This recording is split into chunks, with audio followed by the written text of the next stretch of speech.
కాంచనమాల ఐశ్వర్యను హింసించడం ఆకాష్ తట్టుకోలేకపోయాడు. అందుకే అందరి ముందు ఆమెని లాగిపెట్టి చెంప మీద కొట్టాడు.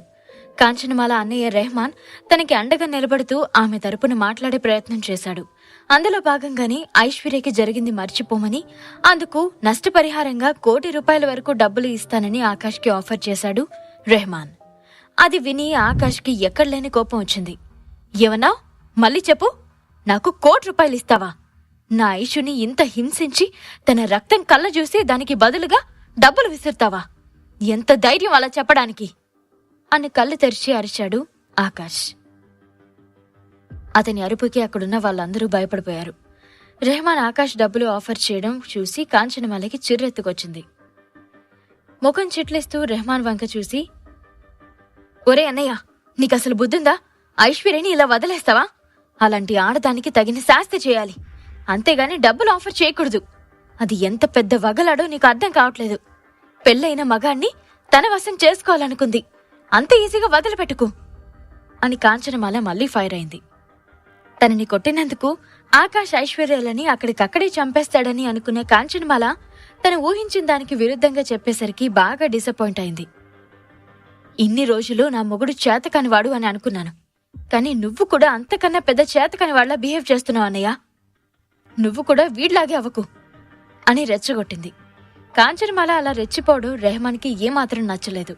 మరోవైపు కాంచనమాల మాటలకి ఆమె భర్త దినేష్ రెడ్డి ముఖం ఒక్కసారిగా వాడిపోయింది. దీనెంకమ్మా, ఇదేంటి ఇవాళ నన్ను ఆడుకుంటుంది? సిగ్గంప రాక్షసి, ఇంకా ఎన్నిసార్లు నా పరువు అందరి ముందు తీస్తావే?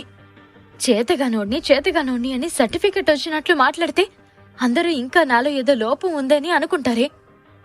దయచేసి ఆపవే తల్లి అని కాంచనమాలను మనసులోనే తిట్టుకున్నాడు దినేష్. ఆకాష్ని చూస్తూ, రే ఆకాష్, అది నా పెళ్ళం, నేనేం ఫీల్ అవ్వను, కానీ ఇంకో 4 గట్టిగా తగిలించరా, నీకు పుణ్యం ఉంటుంది. పంది మొహంది, నా పరువు అంతా తీస్తుంది అని మనసులో కోరుకున్నాడు దినేష్ రెడ్డి. మళ్లీ కాంచనమాల ఆకాష్ మీద అరిచేందుకు నోరు తెరుస్తుంటే, కాంచనా, నేను మాట్లాడుతున్నాను కదా, కామ్గా ఉండు. నీ బాధ నాకు అర్థమైంది. ఐశ్వర్య క్యారెక్టర్లెస్ లేనిది అని ప్రూవ్ అయింది కదా, ఇంకెందుకు ఆవేశం? నువ్వు కాస్త కుదుటపడు. ఆకాష్ ఇప్పుడు నాకు స్నేహితుడు, హీజ్ లైక్ మై బ్రదర్. నేను చెప్పేదేంటంటే, మనం దీన్ని ఇక్కడే మర్చిపోతే మంచిది. నీకు, మన ఫ్యామిలీకి, తన భార్యకి క్యారెక్టర్ లేకున్నా మన మీద ఆవేశపడుతున్న ఆకాష్కి కూడా మంచిది. ఇక ఇక్కడతో దీన్ని ఆపై, కాస్త నీ ఆవేశం తగ్గించుకో. ఈసారికి వీళ్ళని క్షమించి వదిలేద్దాం అని కాంచనమాలకు నచ్చజెప్పే ప్రయత్నం చేశాడు రెహమాన్. అంతే అంటావానయ్య? నాకైతే దాని ముఖాన్ని నా చేతులతో పగలగొట్టాలనుంది అని ఐశ్వర్య వంక చూస్తూ అంది. అంతే కాంచనా, క్షమించే ఈసారికి అని తలాడిస్తూ అన్నాడు. అన్నయ్య రెహమాన్ చెప్పిన మాటలు విన్న కాంచనమాల కాసేపు ఆలోచించి, సరే అన్నయ్య, నువ్వింతలా చెప్తున్నావు కాబట్టి ఒప్పుకుంటున్నాను. ఈసారికి క్షమాభిక్ష వేసి వదిలిపెడదాం. ఇంకోసారి రిపీట్ అయితే మాత్రం నేను ఊరుకోను అని కుదుటపడుతూ రెహమాన్తో అంది. ఒలింపిక్స్ లో పతకం గెలిచిన దానిలా విజయ గర్వంతో ఆకాష్ వంక చూసింది. ఇదిగో ఆకాష్, నా అన్నయ్య ₹1,00,00,000 నీ మొఖాన కొడతాడు, అవి తీసుకుని నీ పెళ్ళాన్ని తీసుకుని వెళ్ళు. క్యారెక్టర్ లేని దాని మీద ఇంత ప్రేమ ఉందంటే అది నీకు ఏం మందు పెట్టిందో ఏంటో. ఇంకా ఎంతమందికి ఇలా మందు పెట్టి తన వెంట తిప్పుకుందో ఈ వగలాడి అని పొగరుగా అంది. ఆమె మాటలు ఆకాష్కే కాదు, జితేంద్రకు కూడా ఇబ్బందిగా అనిపించాయి. ఆకాష్ ముఖాన డబ్బు కొడతామని అనడం చూసి షాక్ అయ్యాడు. మాఫియానే గడగడలాడించే సత్తా ఉన్న ఆకాష్ మిత్రని డబ్బులతో వదిలించుకోవాలని చూస్తున్న రెహమాన్ని, కాంచనమాలని చూస్తుంటే జితేంద్రకి జాలి కలిగింది. ఒరే ఈడియట్స్, ఎవరికి క్షమాభిక్ష పెడుతున్నారా? ఆకాష్ ముందు మీరంతా పిల్ల బచ్చాలు. చెప్పి చెప్పి నాకు విసుగొస్తుంది అని మనసులోని రెహమాన్ని, కాంచనమాలని తిట్టుకున్నాడు జితేంద్ర. క్షమాభిక్ష అనే పదం విని అప్పటిదాకా సైలెంట్గా ఉన్న ఆకాష్ వాళ్ళు అలా ఐషుని తిడుతుంటే మాత్రం తట్టుకోలేకపోయాడు. అది ఆకాష్కి మరింత కోపం తెప్పించింది. ఇక మిమ్మల్ని ఎవ్వడు కాపాడర్రా, ఆ దేవుడు దిగొచ్చినా మిమ్మల్ని చంపకుండా వదలను అని వార్నింగ్ ఇచ్చినట్టు బయటకన్నాడు ఆకాష్. ఆకాష్ మాటలు స్పష్టంగా వినిపించకపోవడంతో, ఏంటి ఏమన్నా, కమగేన్ ఆకాష్ అని అడిగాడు రెహమాన్. నా భార్యని అనరాని మాటలు అంటున్నారు, ఇక ఇది భరించలేను. అవును, ఇంతదాకా ఏమన్నారు? మళ్ళీ చెప్పండి. ఏంటి, నాకు క్షమాభిక్ష వేస్తారా అని ఊగిపోయాడు ఆకాష్. చూడాకాష్, నీ భార్య చేసిన దానికి ఇంతకన్నా పెద్ద శిక్ష వేయాలి. మా ఫ్యామిలీ గురించి మీకు తెలీదు. అనవసరంగా ఇది పెద్దది చేయకు అని హెచ్చరించాడు రెహమాన్. అబచ్చా, అంత సీన్ ఉందేంట్రా మీ ఫ్యామిలీకి? అంత పెద్ద ఫ్యామిలీనా నీది అని ఎగతాళిగా అడిగాడు. నా ఫ్యామిలీ గురించి నీకెందుకు? ఈ నష్టపరిహారం తీసుకో అని ఒక సూట్ కేస్ తెచ్చి అతని కాళ్ళ కింద పెట్టాడు. ఆకాష్ ఆ సూట్ కేస్ ని కాలితో గట్టిగా తన్నేసరికి ఆ డబ్బులన్నీ గాల్లోకి ఎగిరాయి.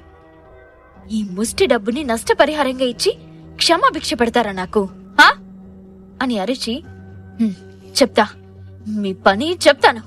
ఒరేయ్, మీ ఫ్యామిలీలో మొత్తం ఎంతమంది ఉంటారు చెప్పరా అని రెహమాన్ గల్లా పట్టుకుని అడిగాడు ఆకాష్. ఏంటి, నాకు అర్థం కావట్లేదు అని ఆశ్చర్యంగా చూశాడు రెహమాన్. మీ ఇంట్లో మొత్తం ఎంతమంది ఉన్నారని అడుగుతున్నాను. నేను అడిగిన దానికి మాత్రమే సమాధానం చెప్పు, ఇంకేం మాట్లాడుకో అని సీరియస్ గా అన్నాడు ఆకాష్. ఆకాష్ ఏం చేయబోతున్నాడో రెహమాన్కి ఆ క్షణం అర్థం కాలేదు. మొత్తం 20 మంది వరకు ఉంటాం. ఎందుకు ఆకాష్, ఎందుకు ఇలా అడుగుతున్నావు అని ఆన్సర్ చేశాడు రెహమాన్. ఆకాష్ అతనికి సమాధానం ఇవ్వకుండా అప్పుడే అక్కడికి వచ్చిన మైకేల్ ని చూస్తూ, మైకేల్, నాకు వీళ్ళ ఫ్యామిలీలో ఉన్న అందరి డీటెయిల్స్ కావాలి. పిల్ల పెద్ద ఇలా సంబంధం లేకుండా ప్రతి ఒక్కరి డీటెయిల్స్ నాకు కావాలి, విత్ బ్యాంక్ డీటెయిల్స్ అని ఆర్డర్ వేశాడు ఆకాష్. ఆకాష్ ఆర్డర్ వేయగానే, ఓకే సార్, 10 నిమిషాల్లో డీటెయిల్స్ అన్ని మీ ముందు పెడతాను. కావాలంటే చెప్పండి, ఆ ఫ్యామిలీ మొత్తాన్ని తీసుకొచ్చి మీ కాళ్ళ ముందు పడేస్తాను అని అన్నాడు. వద్దు, వాళ్ళ డీటెయిల్స్ తీసుకురా చాలు అని చెప్పగానే, ఓకే సార్ అని అక్కడి నుంచి వెళ్ళిపోయాడు. వెంటనే జితేంద్ర వైపు తిరిగి, జితేంద్ర, నువ్వు నాకొక పని చేయాలి. వీళ్ళ ఫ్యామిలీలో ఉన్న 20 మందికి ఒక్కొక్కరికి ₹1,00,00,000 చొప్పున మనీ ట్రాన్స్ఫర్ చేయి. 1 కోటి పెరిగినా పర్లేదు, తగ్గకుండా మాత్రం చూసుకో. ఏమైనా కావాలంటే మైకేల్ వచ్చాక అతని హెల్ప్ తీసుకో అని చెప్పాడు ఆకాష్.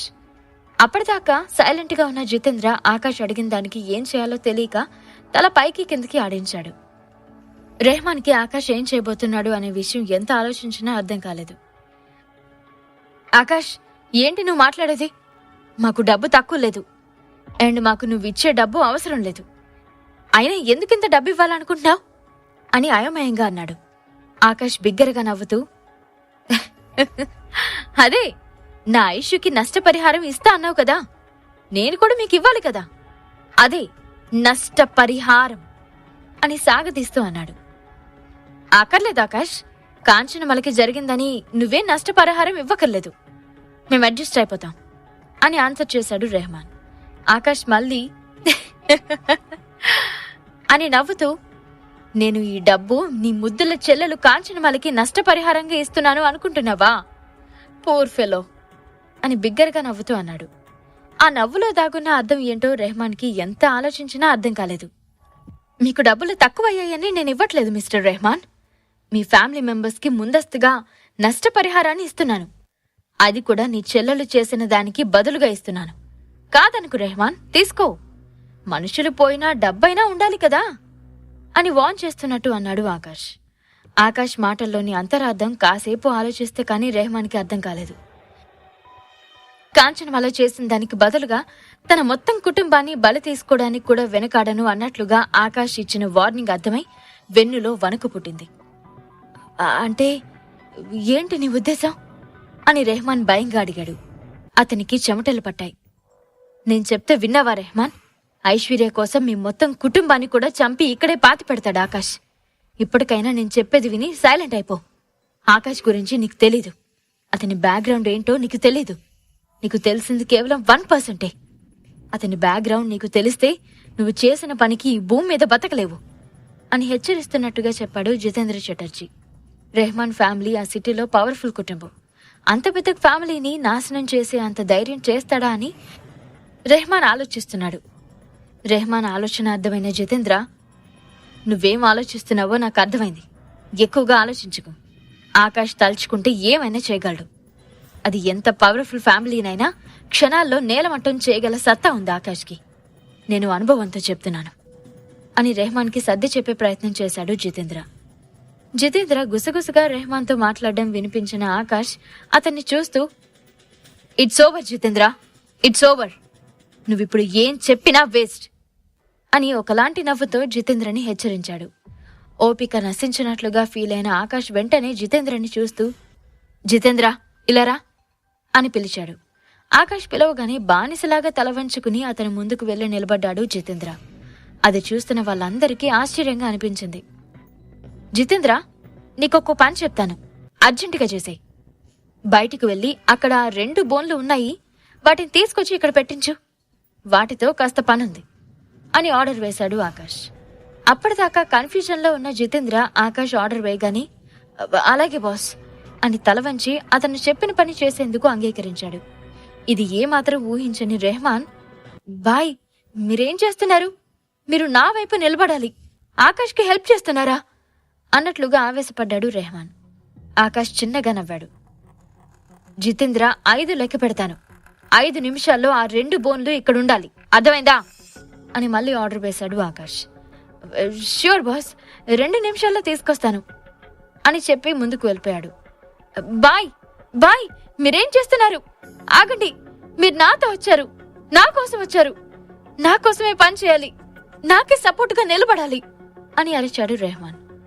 హలో రెహమాన్, నేను ఆకాష్కి సాయం చేయట్లేదు, నాకు నేనే హెల్ప్ చేసుకుంటున్నాను. ఇది నీకు చెప్తే అర్థం కాదు ఇప్పుడు అని చెప్పాడు రెహమాన్కి. ఇప్పటిదాకా జితేంద్ర చటర్జీ తన వెనకాలే ఉన్నాడన్న ధైర్యంతోనే ఆకాష్కి భయపడలేదు రెహమాన్. అందుకే ఇంతసేపు అంత ధైర్యంగా ఆకాష్ని ఎదిరించి మాట్లాడాడు. అలాంటిది ఇప్పుడు తన అండ అనుకున్న జితేంద్ర బాయ్ ఆకాష్ వైపు తిరిగి అతనికి సపోర్టుగా ఉండడం అనేది చూసి తట్టుకోలేకపోయాడు. మొదటిసారి ఆకాష్ని చూసి భయం వేసింది. మీరు చేస్తుంది తప్పు బాయ్, నా ఫ్యామిలీ గురించి మీకు తెలుసుగా, ఫ్యూచర్లో ఖచ్చితంగా బాధపడతారు అని బెదిరించే ప్రయత్నం చేశాడు రెహమాన్. మిస్టర్ రెహమాన్, నీ వెనక పవర్ఫుల్ ఫ్యామిలీ ఉందని నాకు తెలుసు, కానీ ఆకాష్ అండ్ నువ్వు, మీ ఇద్దరిలో నాకు ఎవరు ముఖ్యం అనే ప్రశ్న ఎదురైతే మాత్రం నేను ఖచ్చితంగా ఆకాష్ వెనకే నిలబడతాను. ఇందులో నేను ఆలోచించేందుకు అవకాశమే లేదు. నాకు నీకన్నా, నీ వెనకాలన్న నీ ఫ్యామిలీ కన్నా ఆకాశే ముఖ్యం అని రెహమాన్ ముఖం మీద చెప్పేశాడు జితేంద్ర చటర్జీ. జితేంద్ర మాటలు విని అక్కడున్న వాళ్ళందరూ షాక్ అయ్యారు. ఎవరు ఈ ఆకాష్? జితేంద్ర చటర్జీ స్వయంగా అతనికి తల వంచుకుని నిలబడ్డాడు అంటే ఇతనెవరూ మహా పవర్ఫుల్ మ్యాన్ అన్న చర్చ అక్కడున్న వాళ్ళందరిలో మొదలైంది. అప్పటిదాకా సాధారణంగా కనిపించిన ఆకాష్ ఒక్కసారిగా అందరికీ పవర్ఫుల్ గా కనిపించాడు. రేఖ మాయల పరిస్థితి అయితే మరింత దారుణంగా తయారైంది. కళ్ళు 2 తేలేసి ఆకాష్ వంక జితేంద్ర వంక మార్చి మార్చి చూస్తూ ఉండిపోయారు. ఎవడబ్బా వీడు? వీడిని తక్కువ అంచనా వేశామా, లేక ఇదంతా వీడు చేస్తున్న బిల్డప్పా అని ఇద్దరూ నోళ్లు తెరిచారు. వాళ్ళిద్దరూ ఆలోచనల్లో పడి కొట్టుమిట్టాడుతుండగాని ఆర్మీ డ్రెస్లో ఉన్న ఇద్దరు ఆ రూంలోకి ఎంటర్ అయ్యారు. వాళ్ళు లోపలికి వస్తూ ఒక బోన్ని మోసుకుని తీసుకొచ్చారు. వాళ్ళిద్దరి వెనుక మరొక ఇద్దరు ఇంకొక బోన్తో రూంలోకి ఎంటర్ అయ్యారు. 2 బోన్లు తీసుకొచ్చి పెట్టారు గార్డ్స్. ఆ బోన్లో పదునైన పళ్ళు బయటికి వస్తూ భయంకరంగా ఉన్న కుక్కలు కట్టేసున్నాయి. ఒక్కొక్కటి కండలు పట్టి చాలా బలిష్టంగా ఉంది. జితేంద్ర, అందులోంచి ఒక కుక్కని బయటకు వదులు, అదే ఈ కాంచనమాల మీదకు వదులు అని ఆర్డర్ వేశాడు ఆకాష్. ఆ కుక్కలని చూస్తేనే కాంచనమాలకి జ్వరం వచ్చినట్లు వణికిపోయింది. నో అన్నయ్య, కాపాడు కాపాడన్నయ్య అని అరుస్తూ చచ్చిపోతున్నట్లుగా అరిచింది కాంచనమాల. ఆకాష్ కాంచనమాల మీద పగ తీర్చుకుంటాడా? ఆకాష్ గురించి, అతని బ్యాక్గ్రౌండ్ గురించి తెలిసిన జితేంద్ర ఏం చేయనున్నాడు? ఈ ప్రశ్నలకు సమాధానాలు తెలుసుకోవాలంటే నెక్స్ట్ ఎపిసోడ్ వినాల్సిందే. క్రింద ఇచ్చిన లింక్ ని క్లిక్ చేసి పాకెట్ ఎఫ్ఎం యాప్ ని ఇన్స్టాల్ చేసుకోండి. Stay tune to pocket FM.